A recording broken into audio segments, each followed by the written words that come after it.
Cili është ndryshimi më i madh që ke bërë tek vetja këtë Ramazan? Thotë kam shijuar tej mase. Më shumë se çdo herë. Kam falur taravit, namaz nate, iftare me shoqet, Kur'an, mashallah.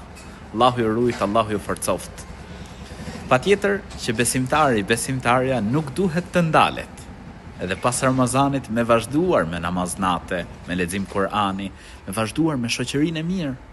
Shoqëri e cila të nxit për përmendjen e Zotit gjithësisë, me i vazhduar ndenjat, pra e kërkimit diturisë, me u mundu që me pas, pra me xhlise ose ndenja ku në to përhapet dituria, në mënyrë që me ul, me përfitu, me nxit njëra tjetrën për punë të mira.